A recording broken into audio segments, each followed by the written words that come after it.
Welcome into the College Football Every Game on the Board podcast. This is section number 4 with our closer, one of the best in the business, at Teddy_covers on Twitter. Teddy, welcome in. How you feeling?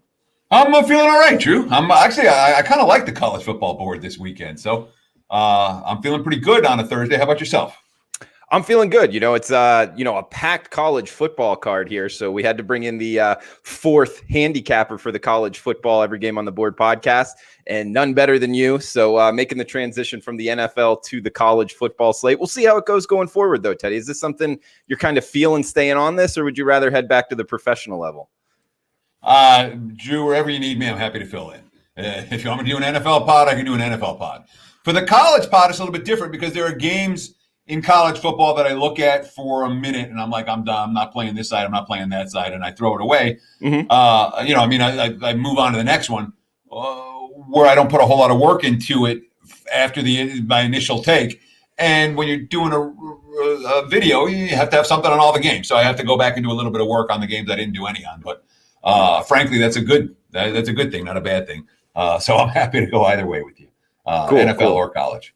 A true team player. That's the best kind of people out there. Teddy covers on Twitter at Teddy_covers. His work at both WagerTalk and SportsMemo.com. Teddy, got to ask you for a favor here. We got Colorado State at Fresno State tonight, Friday night's action. Because of it being 2020, rotation numbers off.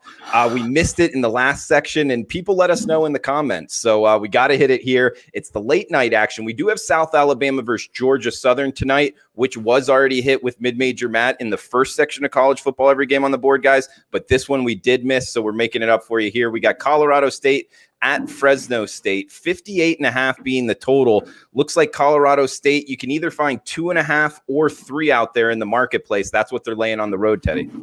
Yeah, and it's important. If you like Colorado State, you better lay 2.5. And if you like Fresno, you better take 3.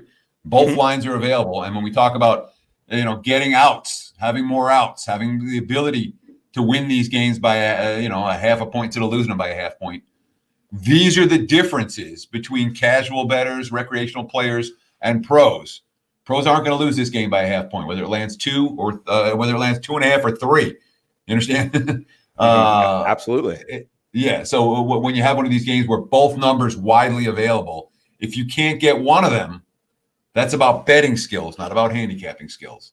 And everyone always needs betting skills. I mean, improvement. It doesn't matter where you are in the process. It's something I always work on myself, even at this stage of the game, and I've been in Vegas since 1998. Let's talk about the matchup here. We have a Colorado State team that was supposed to open last week at New Mexico, but they didn't because the Lobos have COVID. And now they're taking on a Fresno State team that already has a game under their belt, which normally you say advantage to the team with the game under their belt already. There's some truth to that. However, it also is a short week for Fresno. And Colorado State's been preparing for them for longer than Fresno's been preparing. So you say maybe that's a mitigating factor because Fresno, of course, played Hawaii last Saturday, and it wasn't pretty. New head coach, new quarterback, new systems for the Bulldogs.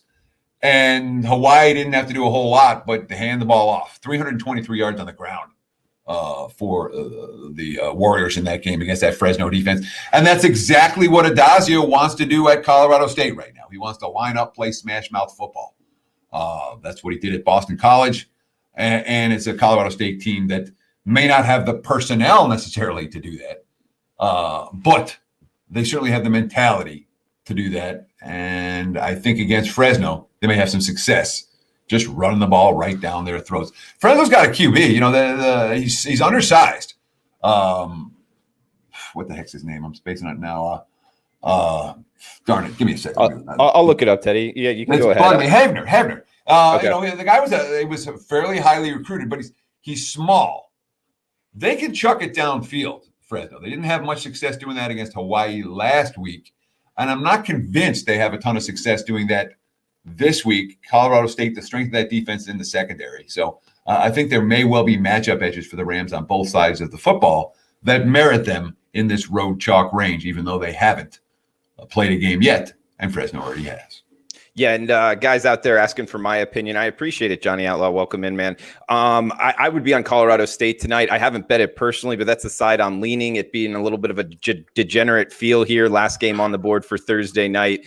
I'll likely be involved on the Rams. We're seeing a couple shops with the 2.5, little juice on that number, mainly because not playing a game, I actually think out the gate in 2020 has been an advantage for the team not playing a game because their opposition doesn't have film on them. Plus the fact Fresno State, like Teddy talked about, struggling with stopping the run. And I think that's what Adazio is going to do here. So laying under a touchdown with Colorado State is the way I'm looking here, Teddy. Yeah, and I certainly wouldn't talk out of it. I've got a play available for this game right now up at sportsmemo.com. You can get it, but you probably already know which way I'm going on this one, so save the money. All right, and check them out, WagerTalk and sportsmemo.com. As we get into Section 4 here, guys, remember the $199 special here on college football and the NFL for the month of November. It is discounted at both websites, and Teddy Covers is as good, if not the best selection out there for that special, $199, plus you get the rest of October as well, all of the American football games here. We got 173, 174 in Section 4 to start us off here, Teddy. 3 o'clock Eastern, 12 o'clock Pacific kick here. Troy at Arkansas State in the Sun Belt. We're seeing a pretty competitively priced game here, Teddy, with mostly -2.5. That's the Red Wolves at home in Jonesboro. 72 the total in this one, Teddy. Well, I mean, it's fairly easy to be not all that impressed with either team. You can understand why the spread is as short as it is. I mean, Troy, they've beaten Middle Tennessee, Texas State, and Eastern Kentucky. Those three teams are what, not very 5 and 15? Yeah, it's not. And so Arkansas State's certainly the more battle-tested team. They had Kansas State, they had Memphis, they had Coastal Carolina, they had App State. They've stepped up in class. Not so much for Troy.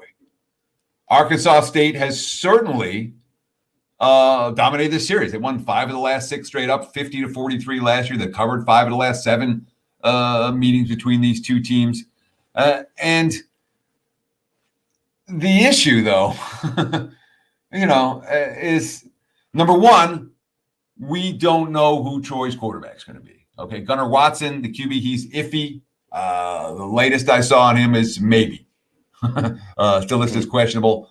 The backup, Jacob Free, threw for 329 yards and 2 touchdowns last week, but he threw a couple of picks. He missed on the 2-point conversion. And if I'm going to be on Troy in this ballgame, I want their starting QB because I know Arkansas State can score.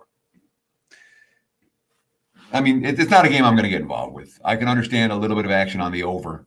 And certainly, again, I want the QB in before I'm making that wager. Yeah, Teddy, and I was watching that game. And when he took the hit, it was after he threw, and it was like to his body. I'm not sure if it was a rib, maybe a lung issue.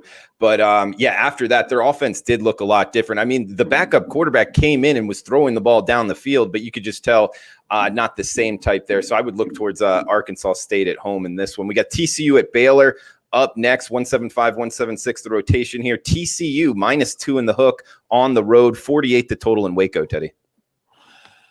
I haven't really been excited about anything TCU's done this year. Baylor beat them last year, 29-23. And I know that Baylor's been in a tough situational spot. They've already had 3 games either canceled or postponed due to outbreaks either within their program or with others.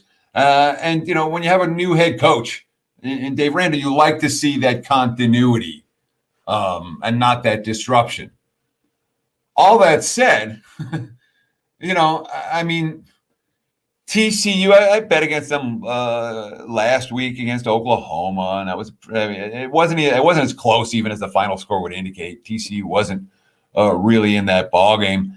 I'm not sold on Duggan as an elite level QB, and more than any other factor, this TCU defense, which has been the strength of Gary Patterson's squad, they're not that good this year. I mean, not visually that good. And I've seen a couple times where TCU has struggled defensively more than I thought. I know they got the win over Texas, but even the game against Iowa State and Auburn, we're talking about a 1-3 football team right now with a head coach in Patterson who, let's be honest, he's been there a long time. Has the program gone stale?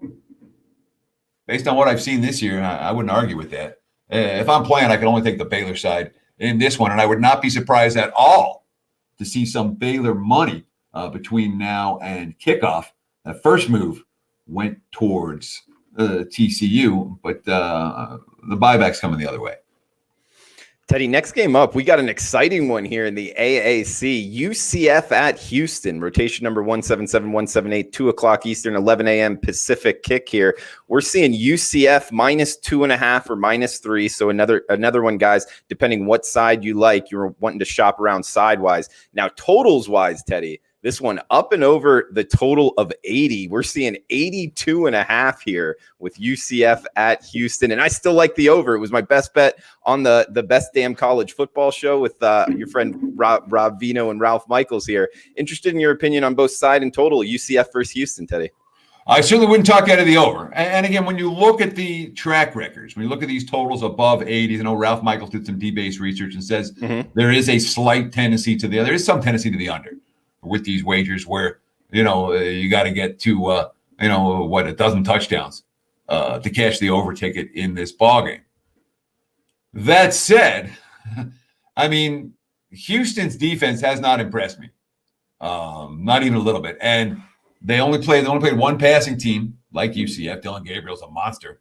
He's thrown a touchdown pass in every college game that he's had, all 18 of them. And the only time I've seen Houston against a good passing team this year was against BYU, and they had no chance in that game. BYU was, and I know Zach Wilson is pretty freaking good, but they gave up, 400 yards passing and 43 points and weren't in the game, and that definitely concerns me about the Houston side here. All that said, UCF's defense has shown some cracks and has shown some maybe significant cracks. This is a defense that has been as good as the offense in recent seasons. And this year, maybe that's not the case. I mean, you look at the spot, for Central Florida this week, and a team, their last point spread cover came week 1 against Georgia Tech.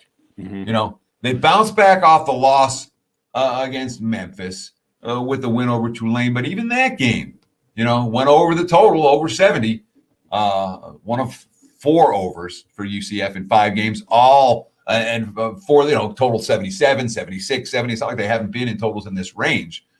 But defensively, this team has been a little bit spotty, and that makes me reluctant to lay a price for them here. Yeah, I'm with you. And that's another reason it points me towards the over here. I think both defenses have struggled, especially against teams that can pass the ball, which both of them kind of can here. So 82.5, I think, is reachable in Houston on Saturday. We got Iowa State at Kansas in the Big 12 here, Teddy. 4 touchdown spread with Cyclones laying 28 at Kansas. 52 the total here, Teddy. And even went down. I wrote down all the final scores from last year's matchup, and I haven't given them out. Last year, Iowa State 41-31. UCF won 44-29 last year, for what it's worth. I may as well use them up. Baylor won 29-23 last year, and I didn't write down the Arkansas State Troy. Why not? Oh, that's my fault. I got all the rest of them though, so we'll get through it from there. So 41-31 last year, Iowa State with the win over Kansas. I don't know that Kansas gets to 31 anymore without Puka Williams. You can't make money on bottom feeders in college football. You just can't do it. And Kansas is as bottom feedery as bottom feeder gets. And when your best player, did he get kicked off the team? Did he quit? Whatever it was, Puka's gone. And Kansas, not that there was any reason to, the only reason to like Kansas is, maybe they won't win by enough. But you look, Oklahoma State 47-7, West Virginia 38-17, last week against K-State 55-14. Non-competitive defeat, the Baylor game 47-14. I don't want my money on teams like Kansas. So you say, can you lay it?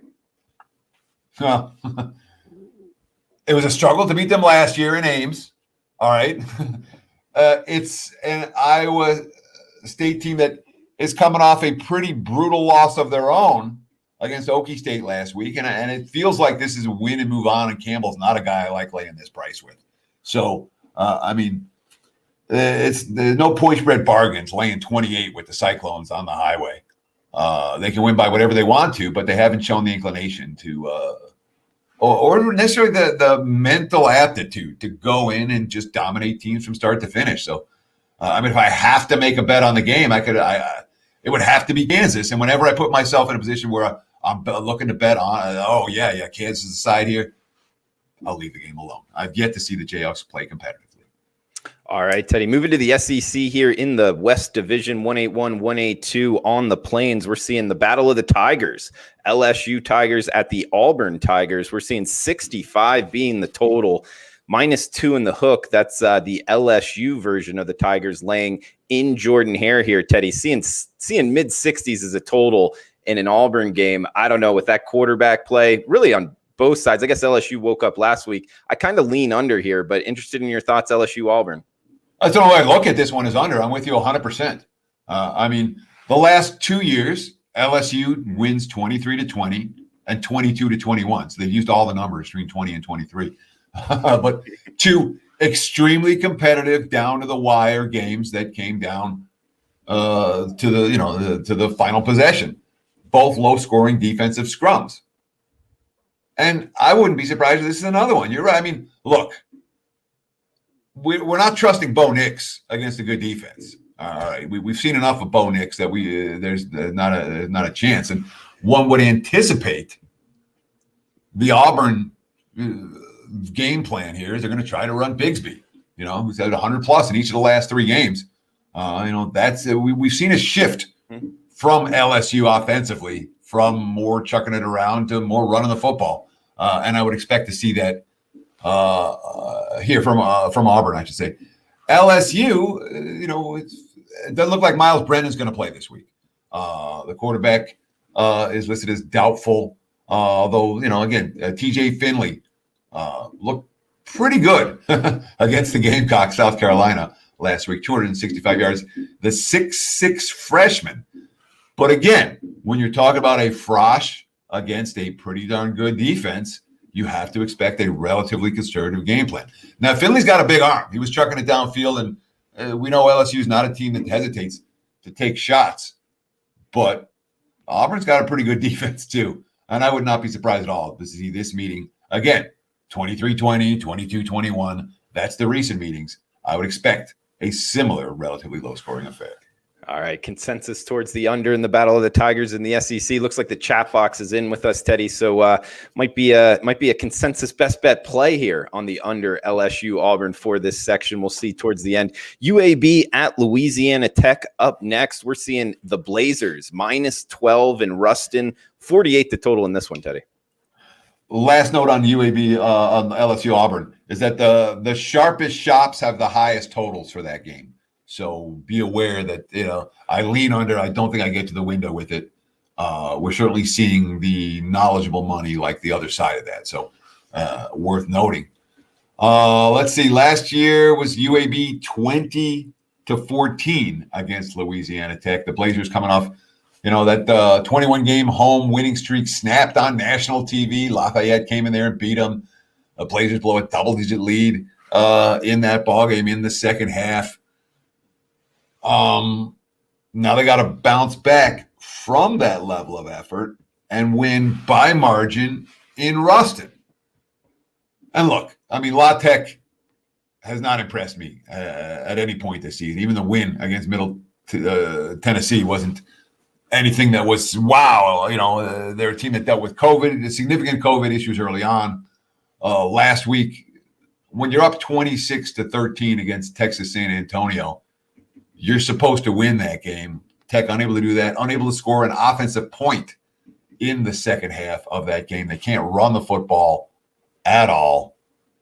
La Tech's been a good dog in the Skip Holtz era. They haven't been a good dog of late. Don't love the spot for UAB. It's an easy one for me to say. I pass. Passing on that one. As we move back to the SEC here, Teddy, we got Ole Miss at Vandy, 185, 186, the rotation numbers, 4 o'clock Eastern, 1 o'clock Pacific kick on SEC Network. We're seeing the Rebels -16.5 in Nashville, 64 the total, Ole Miss versus Vandy, Teddy. What do you do with a team like Vandy? They haven't played in 3 weeks. Last time they played, South Carolina beat them 41-7. South Carolina's not that good. Before that, it was LSU beating them 41-7. I know they had the competitive game in the opener against A&M, but It's not rumors continue to swirl around Derek Mason and how long he's going to be there. It's again, when you're scoring 9 points a game, it's really hard to get to the window against an offensive juggernaut in theory, like Ole Miss. Ole Miss won this game 31-6 a year ago. Matt Corral's he's throwing picks. We got 9 INTs already, but he's also making plays. And there's nobody on Vandy that's making plays right now. Can you lay 16.5 points with a team that has an offense but no defense? I'd rather lay it than take it. And I'm not excited about laying. We're considering the state of Ole Miss's defense. I'm not excited about laying this price. Can you take it under in an Ole Miss game? If you can, this might be the one. When you're talking about a Vandy game with the total, in the 60s, in the mid 60s. They haven't played in 3 weeks. They're going to be on an offensive rhythm here. Have you seen a playmaker on Vandy yet? Because I haven't. I haven't seen many plays, period, on Vandy, and I thought that was a great analysis on Matt Corral. I think he started off the season 9-1 touchdown to interception, and he's already caught up with interceptions in the last 2 weeks, Teddy. Now, what you said about him in terms of he's a playmaker, I'll give you that. I mean, he's one of those quarterbacks where, if you're a team up against it, you almost want him taking snaps, but laying 16 against the Vanderbilt team that, decent defense, terrible offense. I don't have a lot of interest in betting this one, man. Yeah, but again, if I'm going to get involved, I would look at the under. Teddy, we got App State versus Louisiana Monroe here, and we're seeing App State laying 32 on the road here, 56 the total. Louisiana Monroe making their bid for the worst college football team in Division I, Teddy. Yeah, and I mean 52-7 last year. We've seen the Warhawks are 5-15 against the spread their last 20 line games. App State's won for the last 5 meetings between the two teams, and the last 3 wins have all come in blowout fashion by 38 points per game. So ULM has been, they had COVID issues to start the season. They've had schedule issues. They are, the head coach on the hot seat. They've yet to get 100 yards on the ground in any game this season. They're a bad football team. Like Kansas, I'm not going to try to make a case for the very bad football teams. The question is, do you want to lay this type of price, with an App State team that has been it took a little while for App State to get going this year. They were not the team that I thought they were going to be coming out of the gate, not by any stretch of the imagination. Then, finally got their first cover of the season against Arkansas State last time. Win that by 28 is 13.5-point chalk. They can probably name the score here. And again, 52-7 last year. I'm not going to ask for this meeting to be more competitive. He's Teddy Covers on Twitter at Teddy_Covers. He's got 2 plays up for tonight's NFL and college football. Check it out at WagerTalk or SportsMemo.com. Also involved in the Dolphins versus the Rams. It's two-a-time play up at both websites as well. And guys, great selection for the $199 special. You get the whole month of November. Discounted normally $349, now just $199. Full month of November, college football and NFL. Every selection he has right now, WagerTalk or SportsMemo.com. And if you buy today, you get the rest of October. All of those plays on the website included. Teddy, we got 189, 190 up next, 7 o'clock Eastern, 4 o'clock Pacific kick here. In the SEC, we're talking some bad teams there. We got a good one with Alabama hosting Mississippi State. Now, a big spread here, Teddy, with minus 30 or minus 31. That's Alabama laying in Tuscaloosa. 63 the total here. Mississippi State, fascinating handicap, Teddy. They came out of the gates blazing, and they went 12 straight quarters without a touchdown, something of that nature. Mike Leach's offense hasn't been all that many fireworks of late, but now they're going into one of the more difficult places to play in a normal season in Alabama. I find it very difficult to be making money betting against Alabama this season, but this spread in an SEC game is getting a little bit, it's pushing the limit for me. But I would look Alabama here. What are your thoughts, man? I don't want the dog. Yeah. And there may well be a QB change this week. It was KJ Costello who came in and had the most ridiculous debut for an SEC quarterback ever. The Stanford graduate transfer had that monster game against LSU. And then since that time, he declined in every game. He got benched last week. Freshman Will Rogers came in. And both guys have been taking reps with the first string this week. Mike Leach's quote, "I think they're neck and neck.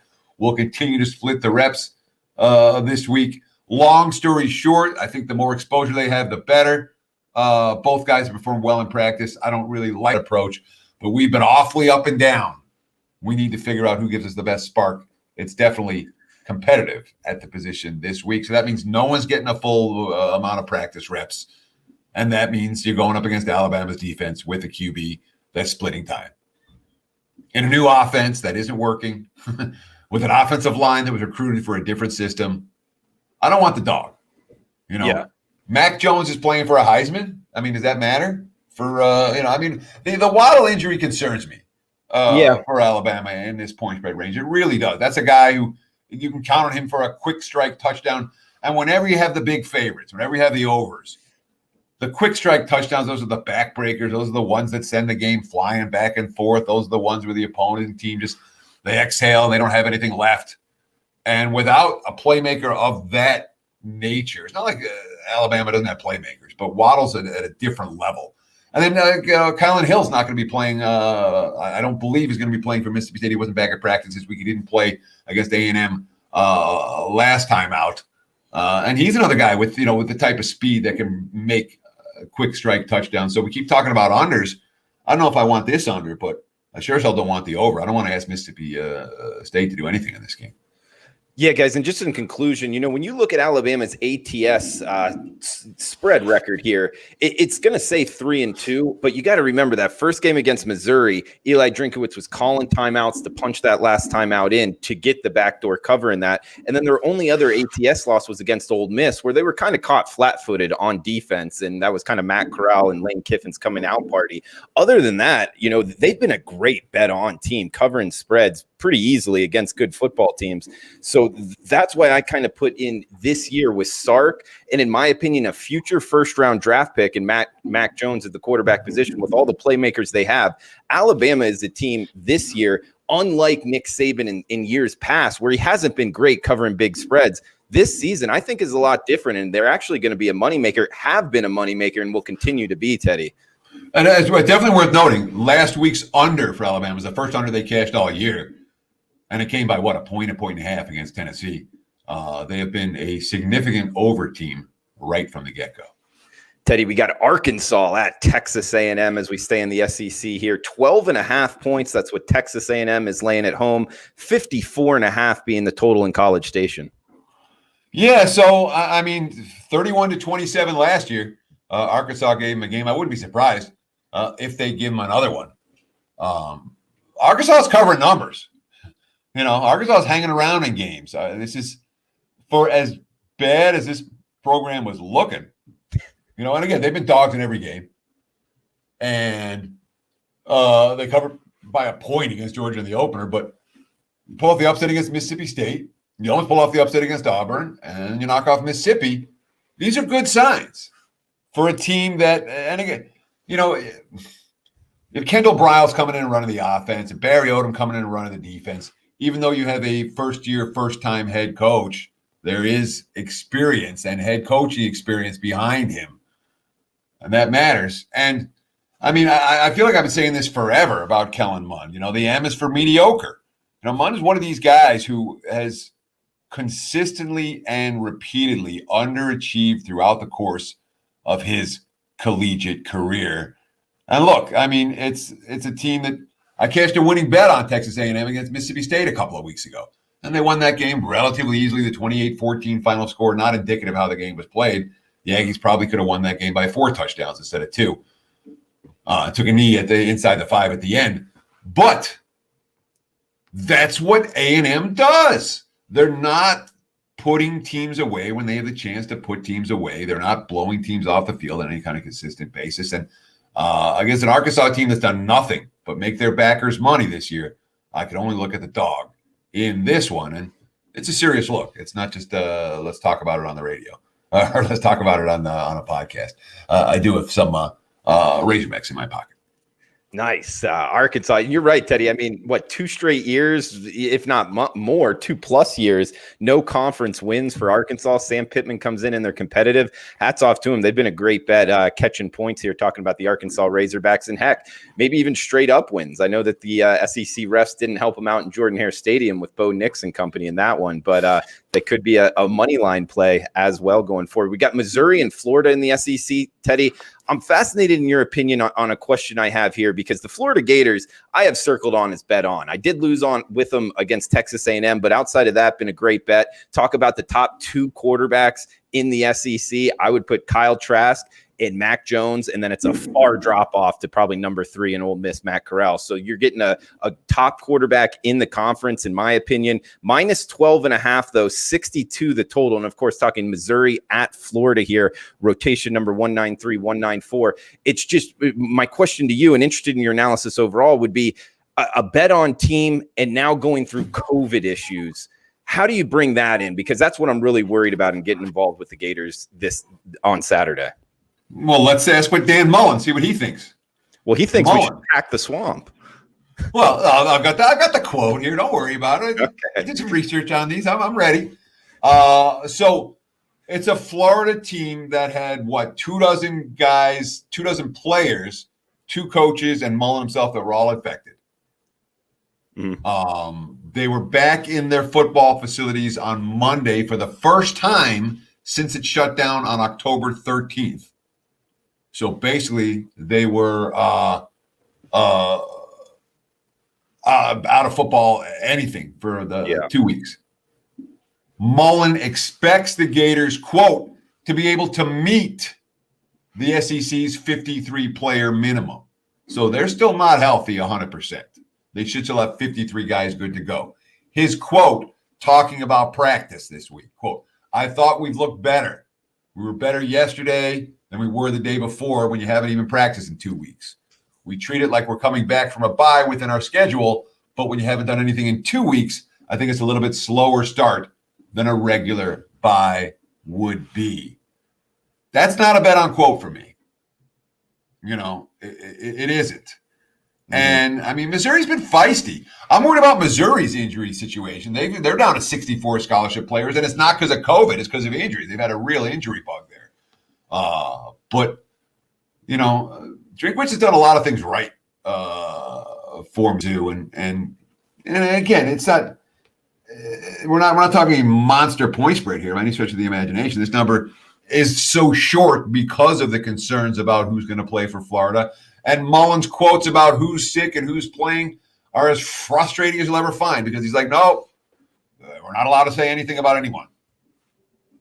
So the markets don't think Florida is going to be at full strength. That's clear with this point spread. And Mullen's quotes have me concerned that the Gators may not come back at the same level that we last saw them before they got sick. Good stuff, Teddy. We're saying in the SEC here, Georgia at Kentucky, number 5 ranked Georgia at the Kentucky Wildcats. We're seeing the Bulldogs minus 17, pretty much across the board, road favorites here, 42.5 being the total in Lexington. Yeah. So the depth chart this week for Kentucky at the QB position lists the senior Terry Wilson, who's been there all year, or the transfer Joey Gatewood as the starter. The F does that mean? The latest I'm seeing is that the latest I'm reading is that they are concerned that Wilson is not going to go. The official word they were doubtful. We could see the Frosh Bo Allen, a guy who's highly touted and highly recruited in the mix. And of course, Wilson got pulled for Gatewood last time, and we also got struggled and then got replaced back again by Wilson.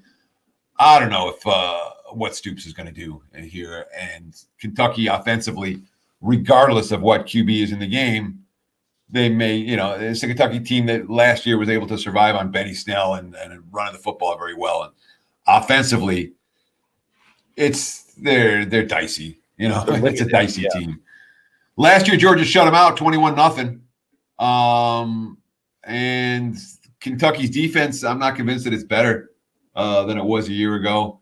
Georgia got an unexpected bye last week. Here's defensive lineman Malik Herring, quote, of course, Georgia's 4-1 after a bye under Smart.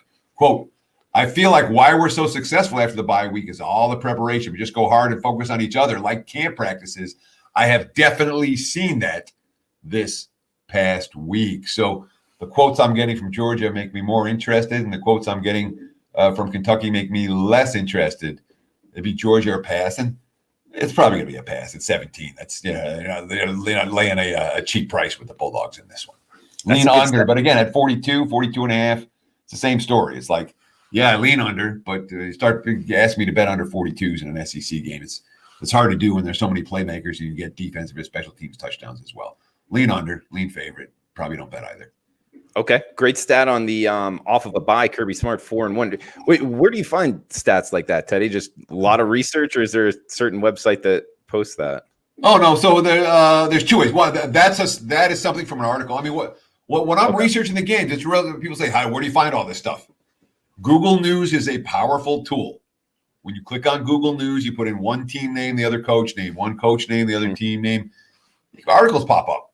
Then you start following something. Oh, I got some beat writer. Let's follow this beat writer. Let's follow that beat writer.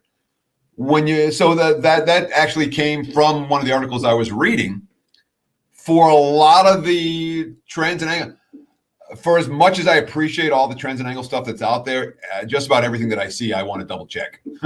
I tend to be very anal with that stuff. So when it comes to bye weeks, I go through the previous year's schedule, year by, what happened after the bye this year, what happened after the bye last year, what happened after the bye. I don't worry about it too far down. I usually go 3 years back. But those are the type of things that I want to know. And when you do this full time, that's what, I have time when I want to dig on a game, I dig.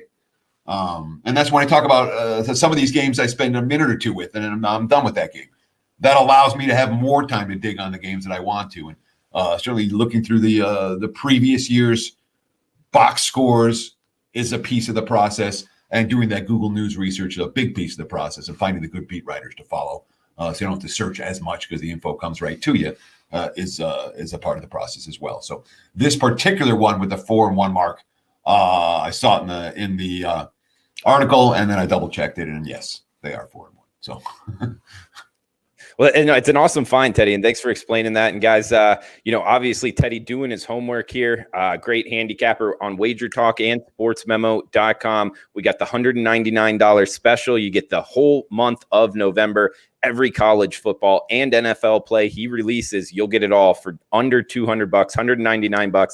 Normally $349. Plus, if you buy it today, you will get the rest of October. Any selection he releases for free or included in that. So $199 for the month of November. Teddy, I believe the last game up here for the pod, 199-200, New Mexico at San Jose State. No better way to end it. 56.5 being the total. Limited marketplace here. What is it? Minus 13.5 San Jose State laying at home, Teddy? Yeah, I mean, I'm seeing the line on the board just about everywhere. Open, okay.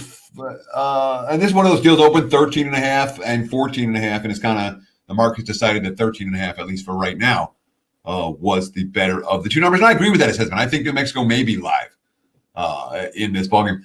Of all the things that I saw last Saturday, and every time you watch football, something this surprised you, that surprised you. Of all the things that surprised me last week, I was stunned to see what San Jose defensively did against the Air Force option. San Jose can't stop the option. They never stopped the option. Well, they did last year or last week. 17-6. They shut down. Air Force scored 41 against Navy, who practiced against the option every day in practice. And San Jose shut them down last week. That may be a buy sign. It might be.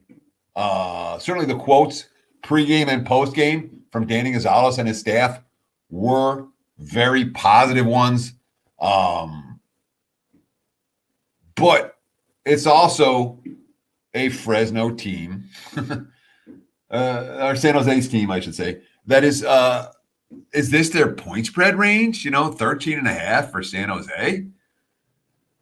They won 31-21, 32-21 last year.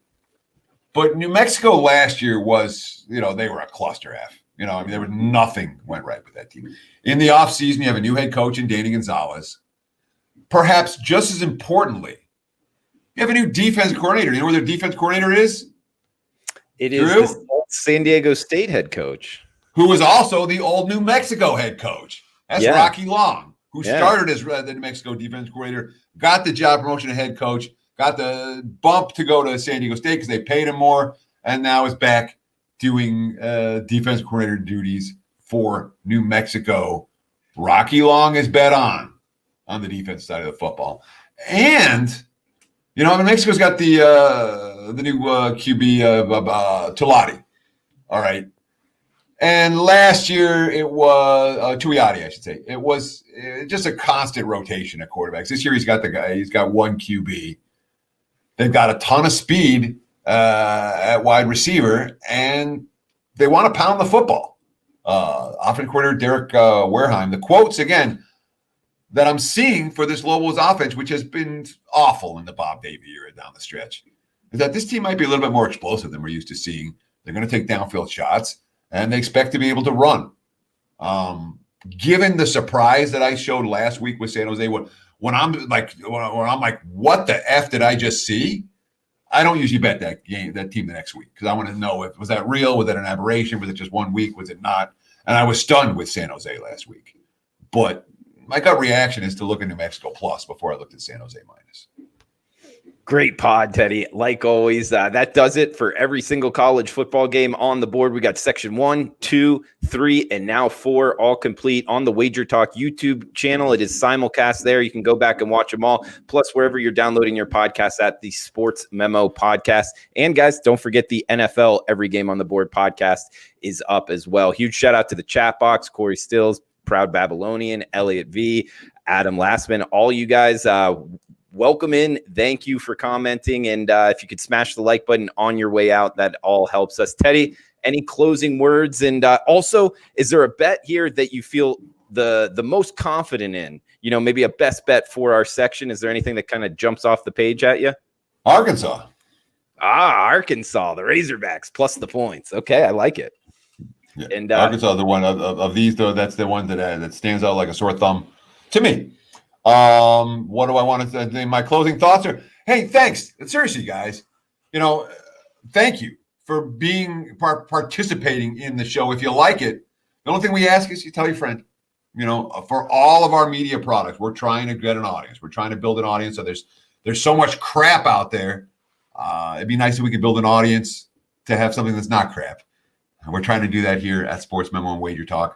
We appreciate you being a part of it. So if you like the show, give us a like and tell a friend. That's all we can ask for. Thank you. Well said, Teddy Covers. Thanks, guys. Best of luck with your bets. We'll talk on Monday, NFL opening line report with Teddy and myself. So, guys, be good. Best of luck with